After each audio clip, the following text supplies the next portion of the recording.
Oh, when Jesus washed, when my Jesus washed, He washed my sins away. Oh, happy, oh, happy day. Oh, happy day. Oh, no, oh, happy day. Yeah, when Jesus washed. Oh, Lord, when my Jesus washed. When my Jesus washed. You washed my sins away. Oh, happy day. Oh, Lord, oh, happy day. Oh, said He taught me, oh, Lord, He taught me how to watch, fight and pray, to fight and pray. And He taught me how to live and live free. Oh, rejoicing. Oh, every. Oh, Lord, every day. A happy day. Oh, happy day. Yeah, oh, Lord, when Jesus washed. Oh, Lord, when my Jesus washed. Oh, Lord, when my Jesus washed. Oh, Lord, when my Jesus washed. Oh, Lord, one day when my Jesus washed. Oh, Lord, when my Jesus washed. Oh, Lord, when my Jesus washed. You washed my sins away. Oh, happy day. Oh, happy day. Oh, happy day.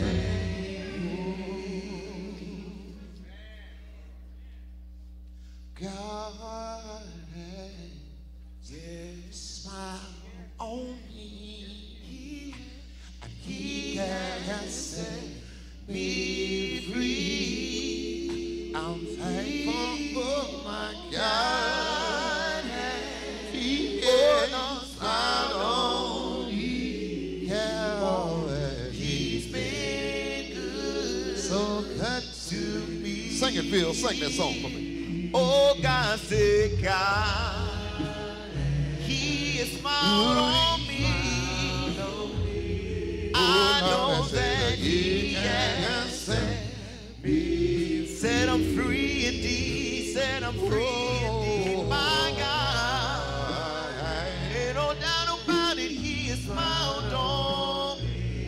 He has said He's been good, so good to me. Sing about amazing grace. Amazing grace. How sweet the sound that saved a wretch like me. Oh, you know I was alone. Thank God, but now I was blind, but now I see.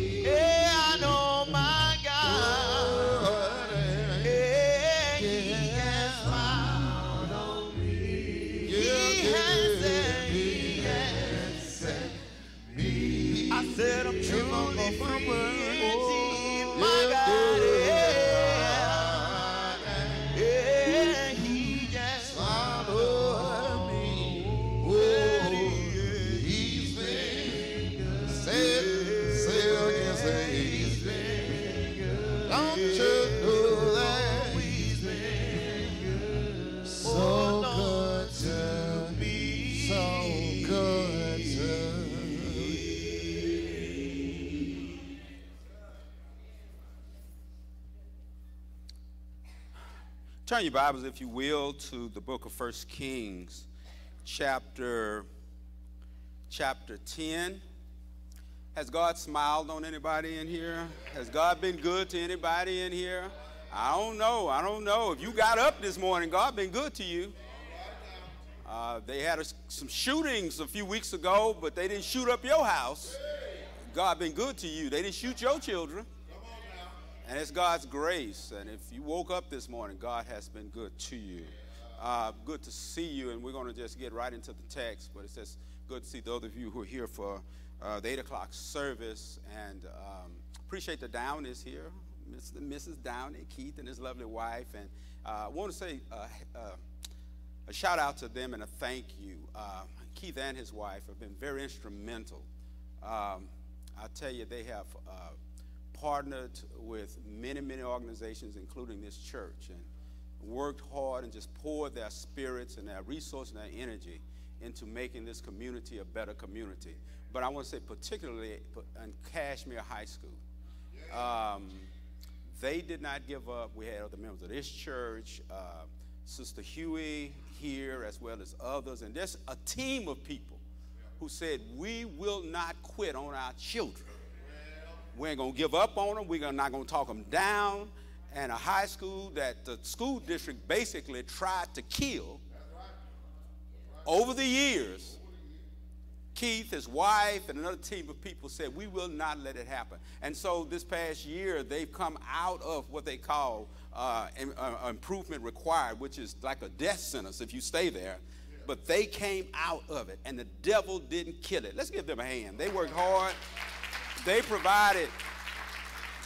We've got children who are homeless. We've got children who were affected by Harvey. We've got families that were devastated. And instead of going around talking about how bad it was, they actually got in the community. Yeah. Again, with a team of other people. See, the whole thing is about working together. That's right. It's all about bringing, anybody can tear folk apart. Yeah. But about bringing people together. So just want to just say thank you. And, you know, I've just learned to tell people thank you while they can hear it. I was just waiting to folk dead and crying and jumping out in the casket. Sometimes it's the craziest ones, the ones with the devil in them. They're the ones acting crazy a lot of times. I said to myself, if you'd have treated them right when they were alive and told them thank you when they were alive and given them the flowers while they could smell it, God take them. Anyway, that ain't my sermon, though, so let me. 1 Kings. Also, I want to just mention, Sister Green wanted me to mention, encourage all of you to go to the grandparent celebration. We want to celebrate these grandparents. How many raise your hand if you're a grandparent in the house. Whoa, you know, y'all look good. You got some good looking, grand and great. And we'll do this again on that day. But boy, I tell you, God has been good. Yeah, God has been good. 1 Kings chapter 10. And verse 14, the weight of the gold that Solomon received yearly was 666 talents. That's 25 tons, not including the revenues from merchants and traders and all the Arabian kings and the governors of the territories. Skip down, if you will, to verse 21. All King Solomon's goblets were gold, and all the household articles of the palace of the forest of Lebanon were gold. Nothing was made of silver, because silver was considered to be of little value in Solomon's days. Verse 23, King Solomon was greater in riches and wisdom than all the other kings of the earth. And then turn your Bibles, if you will, to the book of Ecclesiastes. Ecclesiastes. Chapter 1. The words of the teacher, son of David, king in Jerusalem. Meaningless, meaningless, said the teacher. Utterly meaningless. Everything is meaningless. What do people gain from all their labors at which they toil under the sun? And then chapter 2 and verse 17. So I hated my life because of the work that is done under the sun. I like the title is, what do you give to a man who has everything? Father, we love you and we thank you. And Father, you gave us everything when you gave us Jesus. Father, we love you. In Jesus' name, amen. His barns were full. He had everything. He had land, he had bank. His bank was full of money. His grains just bubbling out. He was the richest man in the world.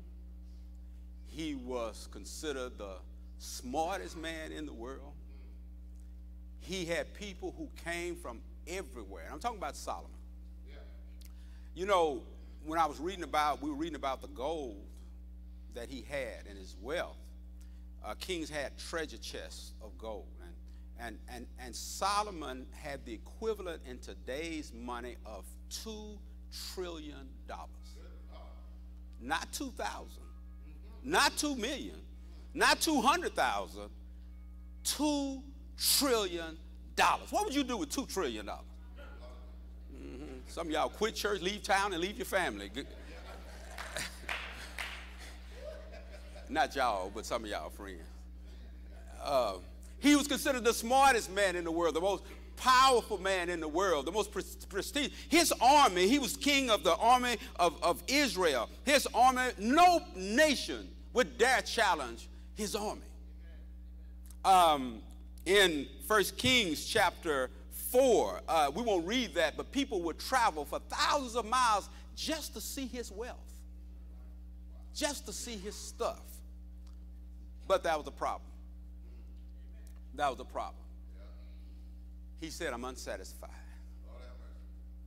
In fact, in Ecclesiastes chapter 6 and verse 7, he talked about that. He said, everyone's toil is for their mouth, yet their appetite is not satisfied. He said, why do I have this empty feeling? I got more money than a man could spend. Folk admire me. They look up to me. I'm the #1 man in the world. Folk just are awed by my brilliance. That's how Solomon felt. He said, but on the inside, I feel empty. Why am I so lonely? Why am I so unsatisfied? And to understand how he got there, you know, you not only look at where people are, but how did you get there? And what I love about God, God not only knows where you are, he knows how you got there. To know how he got there, we have to look at his dad. And his dad was David. And David went through 4 seasons in his life. You know, when you look at how we are and where we are and so forth, you got to go back and look at where we came from, our family. You know, Raph has talked about that in lessons previous weeks. You got to look at where we came from. And so let's look at his father, David. David went through 4 seasons of his life. Number 1, he went through a season of service. And then he went through a season of selfishness. Then he went through a season of sorrow because of his selfishness. And then he went through a season of surrender. But if you look at his season of service, he served his God. He served his family. He served his country. He served as a shepherd boy. He served as Saul, the king's personal musician. He served as a caterer, taking food to the men on the front lines. He served when they needed somebody to fight Goliath. He served his God. He served as king. He served as commander. He had a season of service. But then he had a season of selfishness. And he turned from serving others to serving himself. 1 Chronicles chapter 21, you get a chance to read that. David did something interesting. He told his commanders, count the amount of soldiers and people that I have. And it's interesting. God actually had commanded that at another time, but David gave the command to do it. And Joab, his chief general, said, David, why are you doing this? Why are you doing this? And the Bible said it was a sin. You know why it was a sin? Because David wanted to count the number of soldiers and the amount of people that he had so that he could throw it up in the faces of the other nations and brag and say, I got more men than you. This spirit of competition. And you have it now, you have it in churches. Who's got the biggest building? Who's got the most members? Who's got the most money? Who's the best preacher? Who's got the biggest house? Who's got this spirit of selfishness? Me, myself, and I. And that's what, and then you saw it when he saw Bathsheba on the rooftop. This season of selfishness. And you know, back then the rooftops were flat. And people would lounge on the rooftop. They chill out on the rooftop, Paul. Some people even would take a bath on the rooftop. And that's what Bathsheba was doing. But the problem was David lived in the king's house. And the king's rooftop was higher than everybody else's rooftop. So David could get on his rooftop and see what everybody else was doing. And you know, some folk, and I shared this a few years ago, you need to stay off the rooftop. You hanging around on the rooftop where the flesh is tempted. And he saw Bathsheba. And Bathsheba was the wife of one of his most loyal soldiers, Uriah, who was out fighting the enemy to protect David. But because of his selfishness, David said, she belongs to another man, but I want her as my woman. And he brought her in, and he slept with her, and she became pregnant. Selfishness. I don't care who I hurt. And then when she got pregnant, he tried to cover it up, and he used people. He hurt other people. He actually used other men to put Uriah on the front lines, and actually he got other men killed. Now this is David, a man after God's own heart, the man who loved the Lord, the man who said, the Lord is my shepherd, I shall not want, the man who said, your love, God, is better than life, the man who loved God. This man, in his season of selfishness, took another man's wife, got her pregnant, used people to murder that man, and killed other men in order to kill that man so it would look like that it was part of a battle, and then thought he can get away with it. Selfishness. But then he moved into a season of sorrow. Whenever, I want you to get this, whenever you go through a season of selfishness, if you don't get nothing else I'm saying today, it will be followed by a season of sorrow. Always. And so in 2 Samuel chapters 12, 13, 14, you see the sorrow, the loss of a baby, the loss of 2 sons, the loss of his kingdom, the loss of his dignity, his pride, even being hunted down by his own son. But then, and I'm glad it didn't end at that season, he went into a season of surrender. Where he went before God, Psalm chapter 51, and said, Lord, I'm all messed up. I don't know. You know, I'm going to tell you, you don't know grace till you come before God and say, God, I'm all messed up. I'm in church every Sunday. I've been a Christian. I've been baptized, but I'm all messed up. I'm broken. And that's how he came before God. Now, Solomon was born during his season of surrender. See, he didn't know the serving David. Solomon was not born to see the selfish David and the pain that was brought. In fact, you know, David had about 25 children by 10 different women. He had about 18 sons and about 5 daughters. Well, he got around, but his son was worse than that, though. But by the way, though, if you study David, all that was about his brokenness coming up as a boy. But the point is, Solomon was born, he was one of that last group of children born. So he didn't see the devastation that David's oldest children saw. Absalom, Amnon, who raped his half-sister, Absalom, who murdered him, the grieving David and Bathsheba when that baby died. See, Solomon didn't see any of that stuff. He didn't see any of that. Solomon was born when David was about 55 years old. Now, he lived to see him grow up, but it was a different Solomon. You know, I can relate a little bit to that. You know, my wife and I got married in 1977. And in August of 77, I was 24 years old. That next October, Patrick was born. You know, we were in an apartment. working, trying to get things going, living on the other side of town. Cynthia was not only a mother, but she was working and going to school, getting her first degree. And we were 24, 25-year-old Tim Daniels. 7 years later, Marcus came along. Now you're talking about a 32-year-old Tim Daniels. We had a home by then, trying to have a career going, but a 32-year-old Tim Daniels was different than a 24-year-old Tim Daniels. Patrick saw a season of his father that Marcus didn't see. Patrick saw a daddy who didn't have a clue as to what he was doing. Who just hustling, tried. He didn't know what it was first. I didn't even know how to hold a baby. That's when one of the sisters stopped me. Sister Camille, I was telling this before, Kenneth's mom. I was out, we were in the other building, and Patrick was a little baby, and I had Patrick like a football, because, you know, I played football. So I would carry like his head dangling all around, and I'm just juggling. I would try to help Cynthia, you know. And the woman said, she said, Tim, Sister Camille told me, she said, Brother Tim, no. And you know what she did? She took Patrick and showed me gently how to hold him. You know, let me tell you, to the older sisters, a lot of times the younger folk just don't know. And instead of criticizing, show them. So you're talking about a 32-year-old Tim Daniels who was different, a little bit better, not much better than a 24-year-old Tim. But then 7 years later, Gina was born. Now you got a 40-year-old Tim Daniels who was sure enough different than a 24-year-old Tim Daniels.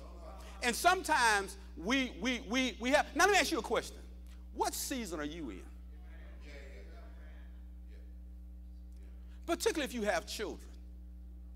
Are you in a partying season where you hitting the clubs and hitting the streets and your children don't even know where you are? What season are you in? Because see, the season you are in will determine a lot about how your children grow up. What season are you in?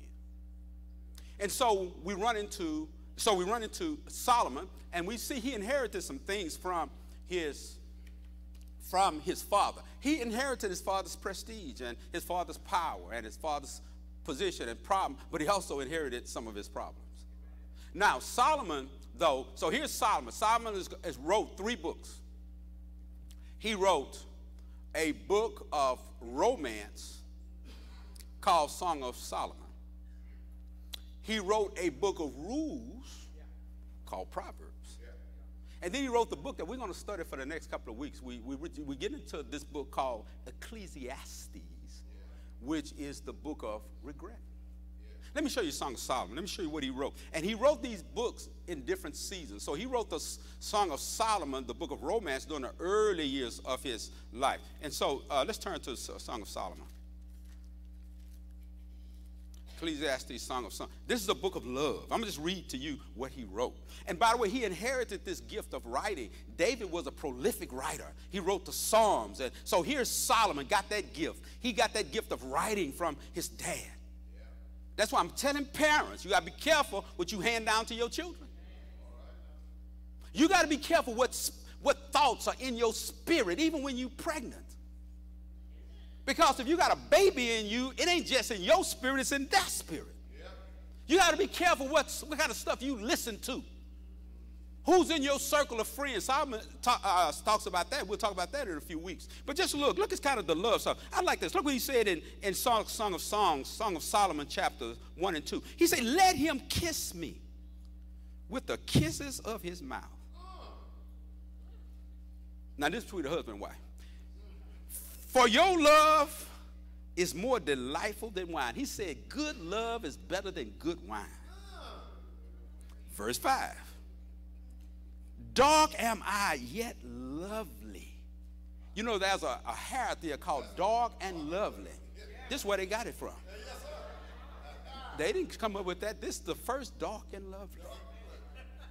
Yeah. Look at chapter 1. Look at verse 15. How beautiful you are, my darling. Oh, how beautiful your eyes. Oh, then she's talking to him. How handsome you are. Sister, when the last time you look your husband in the eye and say, you are a handsome man? You just like chocolate.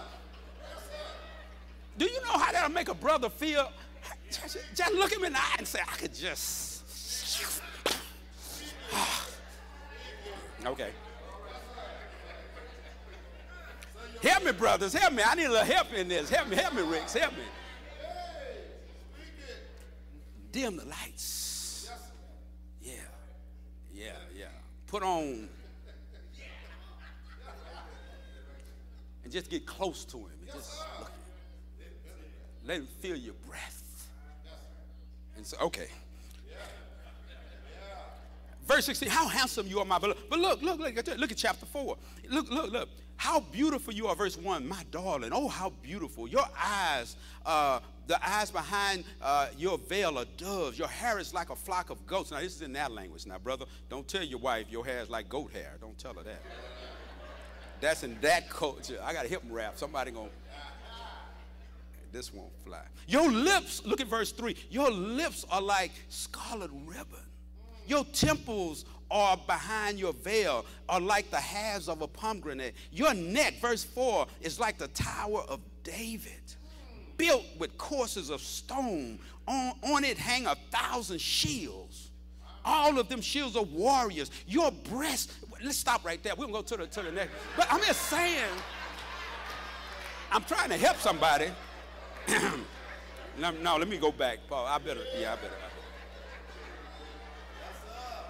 No, I better get back to the lesson. Somebody ain't working well with me.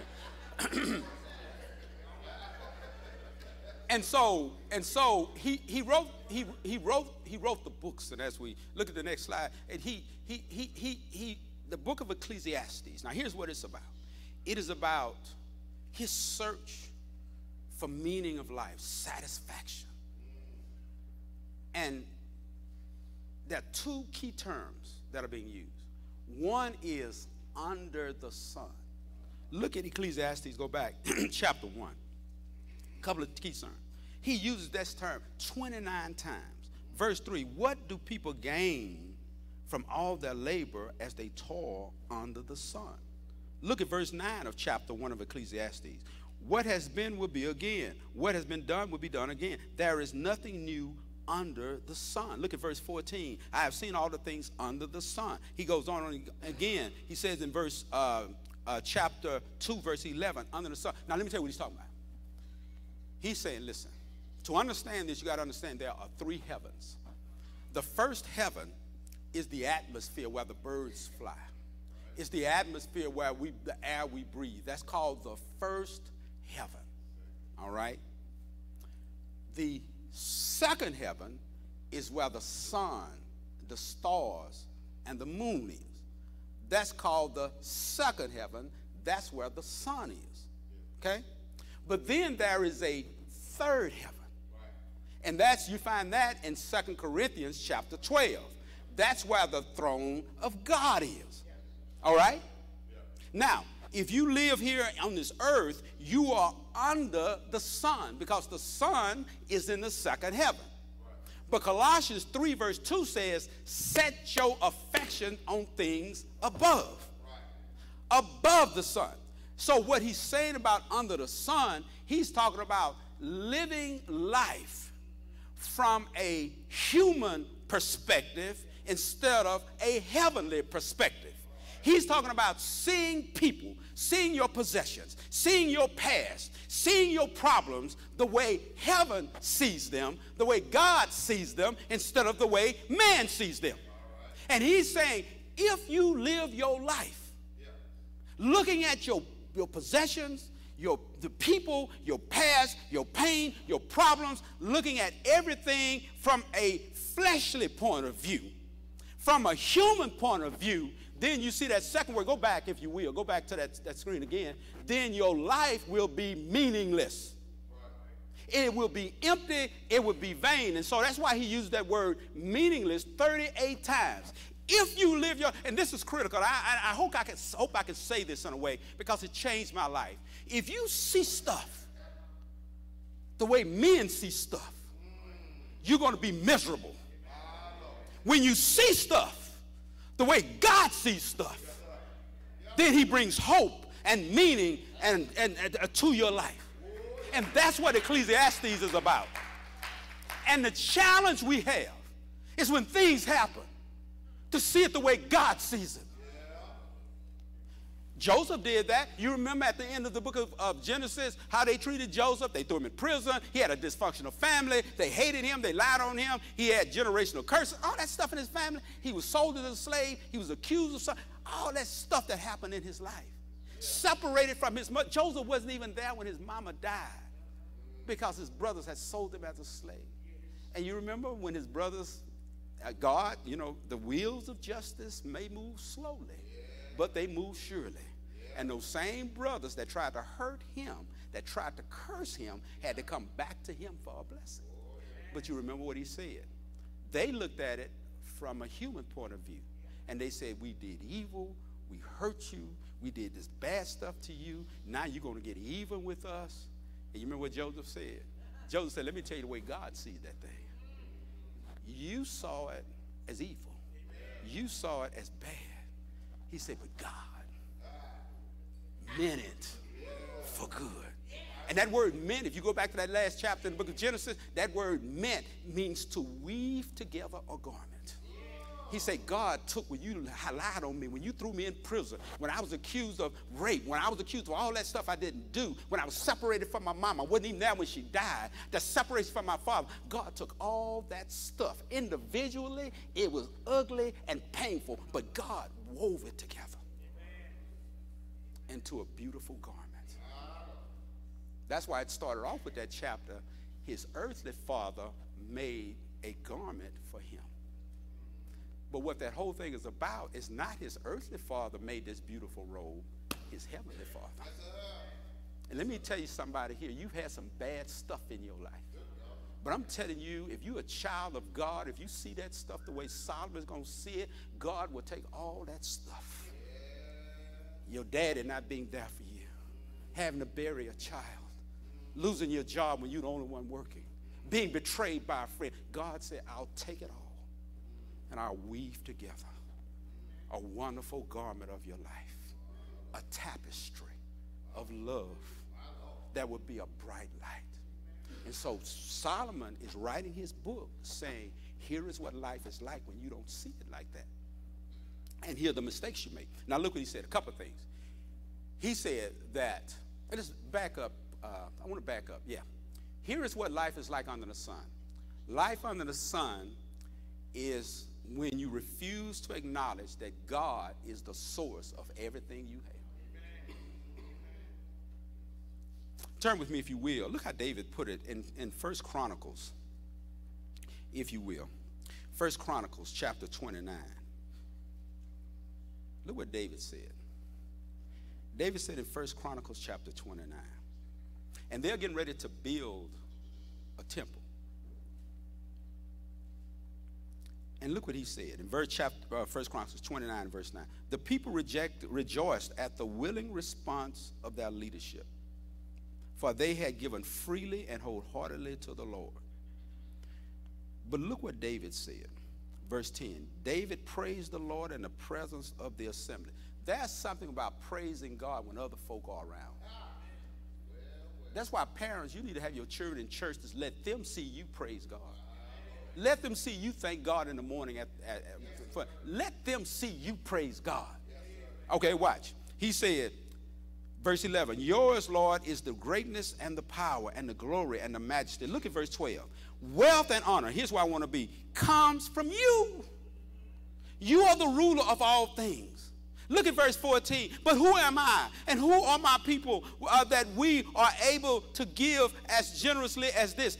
Everything comes from you. And we have given you only what comes from your hand.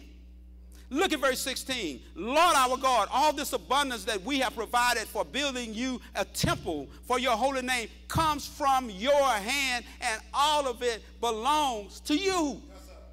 I'll share with you before, and I'll share it again, apropos to this, about when I was talking to our financial guy, you know, trying to get ready for retirement and get things together, and we were there at the house, he and I. He was a young man. He had 3 children. He had two in high school. One was about to go to college, and he had one in elementary school.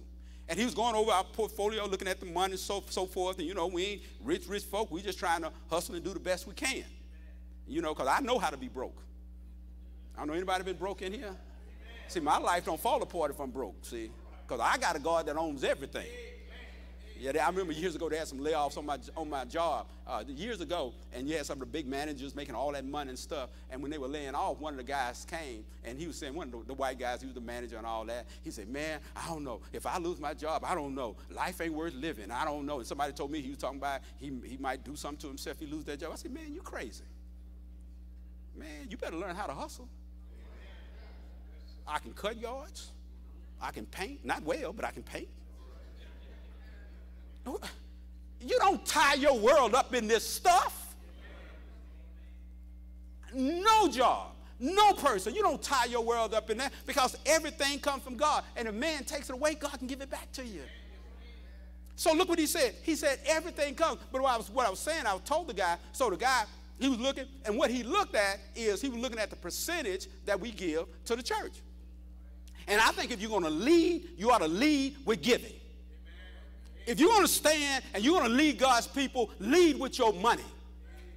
And he looked at the percentage, and he said, you know, y'all could have a bigger house, y'all could have this. He saw I driving the truck, all that. And he said, why do you, and he asked me, he said, let me ask you something. He was Catholic, and he said that, you know, he tried to give, but he said, man, you know, I got all these bills. And he had young children at home, too. But he asked, he said, why would you give this percentage to the church? Why would you do that? And that's when I told him, and I told you before, and I want to say this. I said, listen, let me tell you something. I say, you see this house we're in? God gave it to us. You see that truck that's out there in the parking lot? God gave it to me. On the place that they had a picture of Cynthia and I say, God gave me this wife.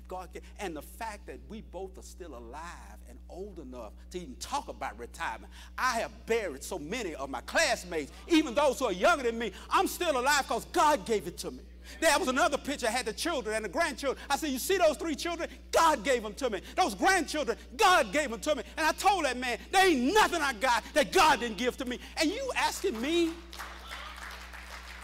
how can I give? I'm saying to you, how can I not give to the God who gave me everything? And that's what David is saying. David is saying, everything comes from you, because David had experienced losing it. When David wrote this, he had buried 3 sons, including a baby. And sometimes you got to go through pain to know where your blessings came from. And so to live under the sun is to refuse to acknowledge that God is the source of everything. But also living under the sun is to refuse to remember what God said about what he gave you. See, it's one thing to get it, but you better remember what God said about what you got. So, brother, if you got a wife, I got this blessing, God gave it to her. But remember what God said about that woman. You love her like you love your own body. You don't verbally abuse her. You don't hit her. You don't lie to her. You don't humiliate her. You treat her like a diamond. Some men treat that truck better than they treat that woman. Oh, I shouldn't have said that like that. See, it's not just what God gave, it's what he said. That money you have, God gave you that job and that money, but what did God say about that money? You know what he said? He said, you put me first. 10% off the top, I believe that strongly. God has systematic giving. 10% off the top belongs to God. And it ain't enough to say, well, God gave it to me, but are you doing what God said to do with what he gave you? God gave you those children. What did God say? You raised those children up in the nurture and admonition of the Lord. So under the sun, it's not simply acknowledging that God is the source, but it is remembering and handling what you got the way God said to handle it. The car I have, the truck I got out there, I've got to take care of that truck the way the manufacturer said take care of it. Use the oil they said use. Change the filter the way the manufacturer said change it. If I don't, what I think is a blessing will become a curse to me. And by the way, we're going to talk about that the second service. I'm going to do part 2 of this the second service, because this lesson, because Brother Barclay was with us a couple of weeks ago, I actually didn't do it this service. I did it the second service. So the services are switched a little bit. But to live under the sun means to refuse to acknowledge God as the source and what God said. Let's go to the next one very quickly. If you go back to the book of Ecclesiastes, he saw also that life is a circle. The more things change, the more they remain the same. Now, this is what life looks like. In Ecclesiastes chapter 1, look what he said in chapter 1. he talks about the hydraulic cycle in verse 7, Ecclesiastes. He said, all streams flow into the sea, yet the sea is never full. To the place the streams come from, there they return again. Now, he's talking about the hydraulic cycle. Now, hydraulic is water. So what he's saying is that the heat, especially here in the South, the heat of the sun, you have evaporation. The seas and the lakes, the moisture goes up. It evaporates. But then you have condensation because it collects in clouds. Okay? That's condensation. But then when the clouds get full, you have precipitation, rain. The rain comes right back down. And it comes down in the lakes and the rivers, and so you have collection. And so the water collects, and then you have evaporation, condensation, precipitation, collection. It's a cycle. And he said, listen, everything in my life seems to be a cycle, and it's just meaningless because it's just a meaningless cycle. And he also said that's similar to my relationships, that my relationships are like a cycle. For instance, and you're going to see that when we talk about part 2. And this is how some people are. And I've given this before. I want to give it again, though. You know, some people, their relationships are like a cycle. Number one, find the right person. Does he look a certain way? Is he cute? Does he dress nice? I don't want no man who no raggedy dresser. He got to. Does she look a certain way? Is she this? Is she a certain this? Is she a certain that? Does he have this? So find the right person. Now that I found the right person, I can allow myself to fall in love. All right? Then after I fall in love, guess what? I can focus on that person to make me happy. Always. Then when they don't make me happy, we're going to fight. I left out frustration, but frustration is in there too. And then I'm going to get frustrated. We're going to fight, and I'm going to get frustrated. And if they don't change, guess what? I'm going to forget about them and start all over again. That's life under the sun. But when you live above the sun, you see people the way God's. That's why you have so much racism now, even in this country. People are seeing people based on their color, based on their cultural background, instead of seeing people the way God sees them. You won't have a problem. So when you live life above the sun, then your relationship cycle, instead of finding the right person, you be the right person. Be what you're looking for. You know, start trying to find it. Instead of focusing on finding, start becoming. And Solomon's going to talk about that. Instead of falling in love, you walk in love. And I told you before, you don't fall in love. I don't know where that term come from. You fall in holes and ditches and off cliffs. You don't fall in love. And then in focusing on people to make you happy, focus on God. Let me tell you something. If you focus on any person to make you totally happy, your life going to be miserable. Don't put that burden on nobody. And then forgive instead of fighting, and then fulfill your destiny. Let's go to the next one. Let me finish very quickly. He tried wisdom chapter 1. He found out that the more, if you look at chapter 1 and verse 18, he said, for with much wisdom comes sorrow. He said, you know, if I can just know stuff.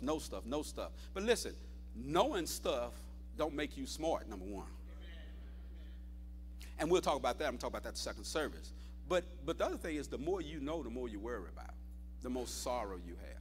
The more knowledge you have. And he said, he said, learning without God brings sorrow. And then he said, I found out something else. That my longings were, if we go to the next one, his longings were selfish. If you look at chapter 2, how many times I is in here? Chapter 2 and verse 1. Come now, I will test. Verse 2 of chapter 2. Laughter, I said. Verse 3, I tried cheering myself. Look at verse 4 of Ecclesiastes chapter 2. I. He said, listen, living life without God is a selfish life. It's a selfish life. And that's why the world is so messed up. You remember the king in Daniel chapter 4, in fact, it's on the board there. He talking about King Nebuchadnezzar stepped out on his palace and said, look what I built. I built this temple. I built these gardens. It's all about me. No acknowledgement of God. Listen, I've never seen a dog, I've never seen a cow pray before they eat. Animals have no acknowledgement of God. I've never seen a dog pray before he eat. Ruff, ruff, thank you, God. Ruff, ruff, ruff, thank you, God. Because animals have no acknowledgement of God.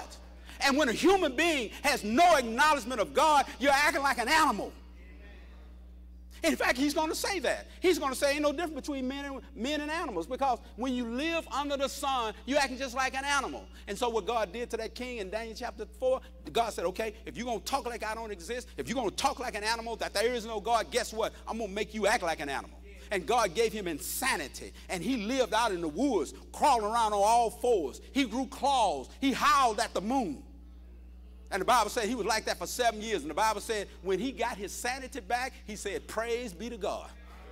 And sometimes God got to knock you down and flip you over and turn you right side up and turn you on your face so you can say, praise God. And Luke, the other one, now you can leave this one here as we close. In the other one, that's what a man had all this food. He said, I will build bigger barns. I will make more. I'll say, soul, you got it. You got it going on. And I got so much grain, I'm going to build some more barns for my grain. He never said I'm going to build for the poor. He never said I'm going to leave something for my children. He never said I'm going to give it to the church. It's all about me. And you know what God said? God said, you fool, I'm going to kill you tonight. And somebody that don't even like you going to eat your food. You be selfish with this stuff, talking about I ain't going to do this, I ain't going to do it. And some other man going to be driving your car with your woman, sleeping in your bed. Oh, I guess I shouldn't have said all that. I'm just telling you. Let me finish. Okay, somebody say end it. Let me end it. So what's the solution? This is just part one. What's the solution? Here's the solution. Look at, and I'm going to close, chapter 3 and verse 11. He said, God has made everything beautiful in its time. But here's the part. Now, here's the solution to all this. Here it is. He has also set eternity in the human heart. Listen, let me tell you something. When God built us, he put a place called eternity. And you cannot fill an eternal place with temporary stuff. It can only be filled with God. And if you put money there, if you put men there, if you put women there, if you put possessions there, you're going to be just like Solomon, empty and unsatisfied. And the only way you can put God there is by accepting his son, Jesus. In 1 John chapter 5, the Bible says, if you have Jesus, you have eternal life.